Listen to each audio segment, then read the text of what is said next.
Friends, मैं हूं जयप्रकाश। कुछ समय पहले भारत ने वनवेब जो कि एक सैटेलाइट कम्युनिकेशन कंपनी है, उसकी 72 सैटेलाइट लॉन्च करके रसिया को स्पेस सेक्टर से रिप्लेस कर दिया है। इसमें सबसे बड़ी बात यह है कि दुनिया के टॉप 4 एजेंसीज भारत की इसरो के साथ कम्पीट कर रही थी। इसमें जापान की जेक्सा, अमेरिका की नासा, रसिया की रॉसकॉस्मोस, चाइना की सीएनएसए और फाइनली स्पेसएक्स भी। लेकिन अंत में वनवेब ने पूरी जिम्मेदारी इसरो को दे दी। सबसे खास बात यह है कि इसरो ने इस मिशन को 72 दिनों में पूरा किया, जबकि उसके पास इतनी पेलोड कैपेसिटी की रॉकेट अवेलेबल नहीं था। और ऐसा कैसे हुआ, क्यों हुआ, इसके पीछे की स्टोरी क्या है, आइए इस इंटरेस्टिंग स्टोरी को जानते हैं। आप इस वीडियो को पूरा देखना, जिससे आपको इसरो के काबिले तारीफ अचीवमेंट के बारे में पता चलेगा। वनवेब एक यूके की कम्युनिकेशन कंपनी है जो कि दुनिया भर में इंटरनेट की सेवा प्रोवाइड करती है। वनवेब का मकसद है कि वो एलन मस्क की कंपनी स्टारलिंक की तरह पूरी दुनिया भर में ब्रॉडबैंड कनेक्टिविटी का जाल बिछाए। इन शॉर्ट हम कह सकते हैं कि एलन मस्क को कांटे की टक्कर देना चाहता है। इसके लिए हम देखते हैं कि वनवेब ने पूरी दुनिया में 648 सैटेलाइटों का जाल बिछाने का काम शुरू किया है। लेकिन देखते हैं कि 2020 की शुरुआत में अब यहाँ पर कोविड-19 ने दस्तक दिया और कंपनी को काफी भारी नुकसान का सामना करना पड़ा और कंपनी बैंकक्रप्ट के कगार पर आ गई। इन सभी प्रॉब्लम्स के कारण मिशन रद्द होने वाला था। तभी देखते हैं कि यूके गवर्नमेंट और एयरटेल की पेरेंट्स कंपनी भारती इंटरप्राइजेस ने वनवेब के सैटेलाइट मिशन में इन्वेस्ट करके इस मिशन को डूबने से बचा लिया और इस मिशन में जान फूंक दी। और जैसे ही उम्मीद की किरण दिखने लगी, इस कंपनी में और भी कंपनीज ने इन्वेस्ट शुरू कर दिया। फिर क्या था, इस इन्वेस्टमेंट के बाद इस मिशन की और भी बेहतर तरीके से शुरुआत हुई और कंपनी ने 648 सैटेलाइटों की फ्लीट डेवलप की और इसे लॉन्च करने के लिए रशियन स्पेस एजेंसी रोसकॉस्मोस के पास गए, क्योंकि उस वक्त रशियन रॉकेट सोयूज, प्रोटॉन काफी रिलायबल थे और डील फाइनल हुई और फाइनली मिशन की शुरुआत हुई। रशिया ने सोयूज रॉकेट से 428 सैटेलाइट 13 फेसेस में सक्सेसफुली लॉन्च कर दिया। लेकिन फिर आई एक और मुसीबत, Russia and Ukraine war. Russia and Ukraine war के कारण पूरी दुनिया ने रशिया को पूरी तरह से आइसोलेट कर दिया।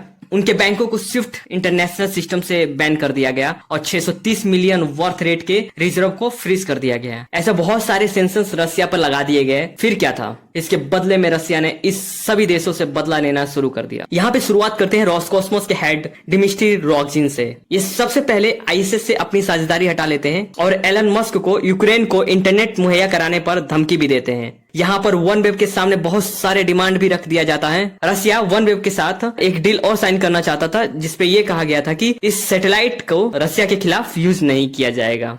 फिर क्या था, वनवेब ने रशिया की सारी डिमांड मानने से मना कर दिया और शेड्यूल लॉन्च को कैंसिल कर दिया गया। इस बात से गुस्सा होकर रशिया ने वनवेब के सभी सैटेलाइट को देने से मना कर दिया और डील के पैसे देने से भी मना कर दिया। इसी वजह से कंपनी को $239 मिलियन का नुकसान होता है। बहुत सारी बातचीत करने के बाद भी रशिया अपने डिमांड पे अड़ा रहा। वनवेब को पता चल गया था कि रशिया से सैटेलाइट मिलने का चांस ना के बराबर है। फिर क्या, वनवेब ने सारी बातों को रफा दफा कर दिया और मिशन को कंप्लीट करने के लिए दूसरे स्पेस एजेंसीज की तलाश में लग गया। अब यहाँ पर पिक्चर में आता है इंडिया। वनवेब अपना मिशन कंप्लीट करने के लिए दूसरी एजेंसीज के साथ हाथ मिलाने का सोचता है। उसी टाइम हम देखते हैं कि एरियाना स्पेस के रॉकेट एरियाना 5 और एटलस 5 रिटायर्ड हो चुके थे और एरियाना 6 और नासा की New Glenn, Vulcan and Centaur Amazon के प्रोजेक्ट कुपर पे काम कर रहे थे। इसलिए उन्होंने एशियन एजेंसीज की ओर देखना शुरू किया, लेकिन यहाँ पर भी उनकी कोई खास रिस्पॉन्स नहीं मिला। जापान की H-11A रॉकेट की पेलोड कैपेसिटी कम होने के कारण रिजेक्ट हो गया। चाइना की लॉन्ग मार्च रॉकेट को वैसे भी सैटेलाइट प्रोवाइडर अवॉइड करते थे। अब वनवेब के पास दो ही रास्ते थे, वनवेब के कंपटीटर एलन मस्क से मदद लेना और दूसरा था इसरो। लेकिन वनवेब ने यहाँ पर एलन मस्क की कंपनी स्पेसएक्स को चुना और कंपटीटर होने के बावजूद भी एलन मस्क ने वनवेब की डील्स को एक्सेप्ट कर लिया और 120 सैटेलाइट लॉन्च भी किया गया। पर वनवेब ने रशिया और यूक्रेन के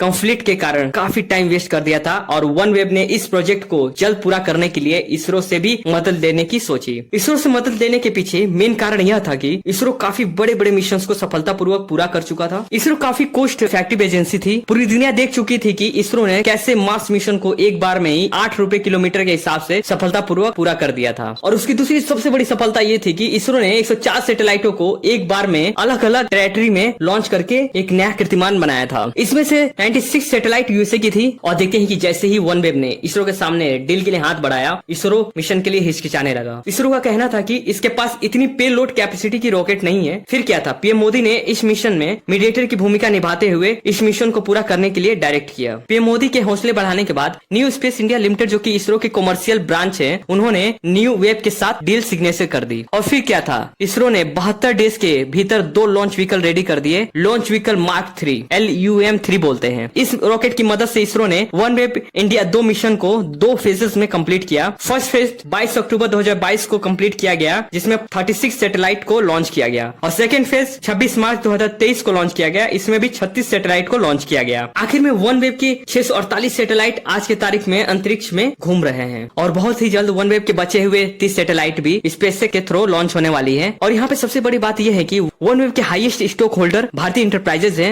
और इसका नेटवर्क ब्रांच है एयरटेल। इस सक्सेस मिशन के बाद OneWeb ने कमिटमेंट किया है कि 2023 के एंड तक पूरे भारत में high speed internet connectivity provide कराएगा। और हम यह कह सकते हैं कि OneWeb world wide connection provide करने वाला पहला कंसोलेशन बनेगा या पहली कंपनी बनेगी। अगर आपको मेरे वीडियो देख के इसरो के अचीवमेंट से आपको प्राउड फील हुआ हो तो प्लीज मेरे वीडियोस को लाइक करें और भी ऐसी वीडियोस के लिए सब्सक्राइब करें। दोबारा मिलते हैं दोस्तों, अपना ख्याल रखें। जय हिंद, जय भारत।